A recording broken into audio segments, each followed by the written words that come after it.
Faut l'applaudir.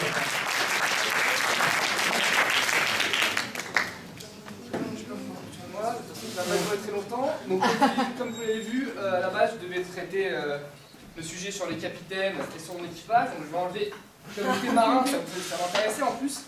Je vais enlever ça, non, je ne suis pas une cloche. C'est une petite blague. En tout cas, voilà, je vais essayer de me dépatouiller avec ce sujet que j'ai appris il y a à peine 5 minutes, 1 heure. Donc, retour au col de prépa.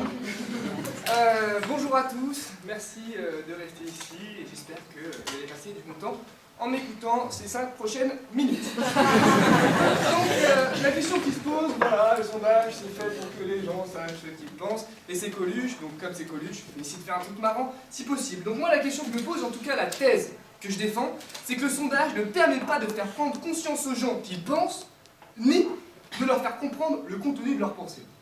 Ça va ? 2 points. Alors bon, je vais vous épargner tout ce qui est individualisme méthodologique, tout ce qui est théorie holiste, avec l'influence du groupe sur l'individu, sur ses choix rationnels, etc. Non, ça on s'en fout, de toute façon, on l'a déjà taffé en prépa, tout le monde sait la réponse, évidemment, ma thèse est défendue de ce point de vue. Mais je vais commencer par définir rapidement les termes du sujet. Le sondage, questionnaire portant sur l'opinion. Ok. Gens, groupe d'individus, fraction, échantillon. Nous étudierons, enfin nous utiliserons les gens français pour notre analyse et notre axe de réflexion. Et la population française que nous allons, excusez-moi je suis français donc je parle en connaissance de cause, diviser en 2 groupes d'individus. Les mythos, les menteurs, où le sondage est complètement inefficace, et les gens qui sont honnêtes et qui souvent, chez les Français, se divisent en collabos ou révolutionnaires intellectuels. En bref. Et là aussi, le sondage paraît inefficace. Bref, arrivons, il faut qu'on en arrive assez rapidement à notre problématique. Vous avez dit c'est un truc de prépa. Problématique donc, est-ce que le sondage relève-t-il ce sondage de la maïotique platonicienne? En gros, permet-il d'accoucher l'esprit? C'est l'idée.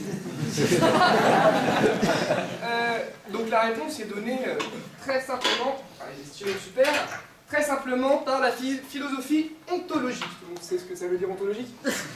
Ah, vous verrez sur Wikipédia. Alors, l'analyse philosophique et ontologique du sujet, pour rapidement commencer, on va prendre le cogito de je pense, donc je suis.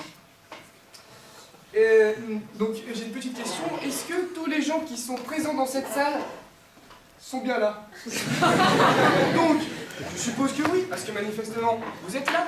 Donc si vous êtes là, vous avez conscience que vous pensez. Donc, vous pensez. J'ai pas oublié une petite idée par là.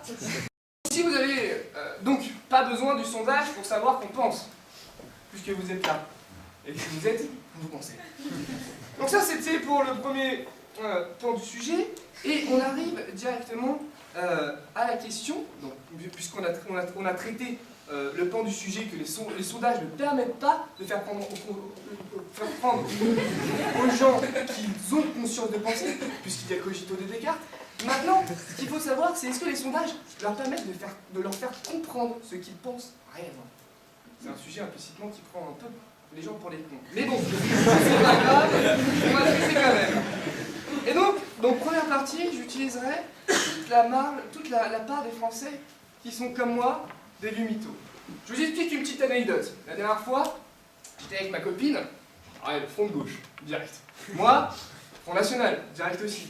Blond et tout, la totale. Bref, il y a un sondeur qui arrive, qui me pose la question. Ma copine ne sait pas que je suis du FN, sinon elle m'aurait quitté déjà depuis longtemps. Jamais je dirais à ce sondeur que je suis du FN.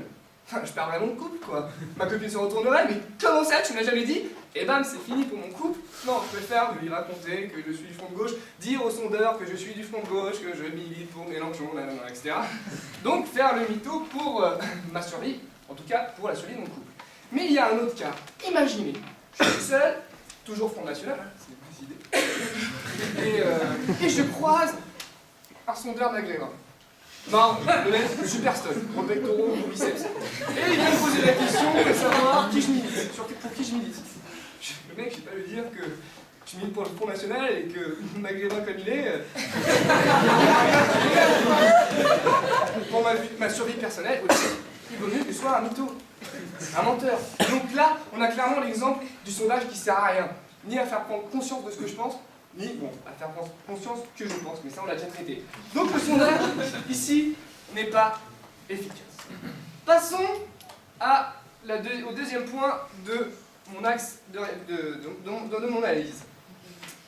Le deuxième point, c'est sur tout le reste de la population qui, parfois comme moi, est honnête, mais qui se place dans le carcan des Français révolutionnaires, comme je vous l'ai dit, ou résistants. Moi, je suis plus un résistant révolutionnaire. Bref, excusez-moi, je me suis trompé.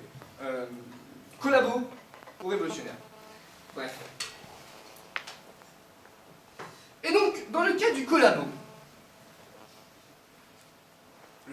on a tous intérêt, il y a une grande part de la population qui a intérêt à dire dans son sondage qu'il milite pour le gagnant.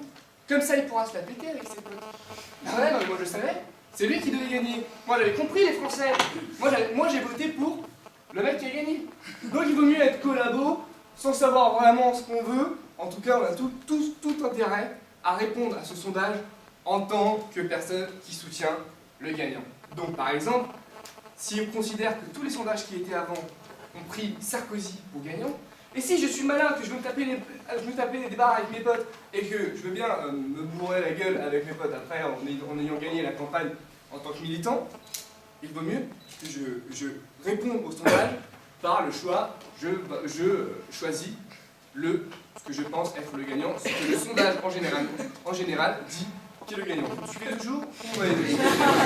C'est pas grave, de toute façon, moi aussi un petit peu, mais c'est pas grave, je continue et je finirai sur un exemple, excusez-moi, c'est très rapide, mais en 45 minutes, on n'a pas le temps de bien coucher ses esprits. Donc, prenons le cas du révolutionnaire intellectuel. Des fois, des petites périodes comme ça où j'arrête de mentir et je me dis, vas-y, je vais être révolutionnaire intellectuel et je vais voter et je vais répondre au sondage par la négative. Non, je ne vote pas pour celui que je pense qui va gagner, que apparemment les sondages tiennent pour gagnant, mais pour celui qui va perdre. Parce que, voilà, parfois, on a du cœur. La tendresse. On se place vers le perdant, le futur perdant, et on le soutient. Parce que lui, il est seul. Et que tout le monde sait ce que c'est d'être seul. Par exemple, moi, là...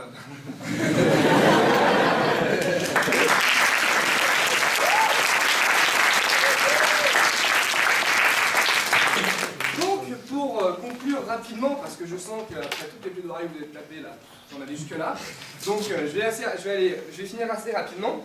Donc, vu tout ce que vous avez entendu, vu la liste des arguments que je vous ai cités, et vu mon raisonnement rationnel, on peut dire que le sondage ne permet pas de faire prendre conscience aux gens qu'ils pensent, ni de leur faire comprendre le contenu de leurs pensées.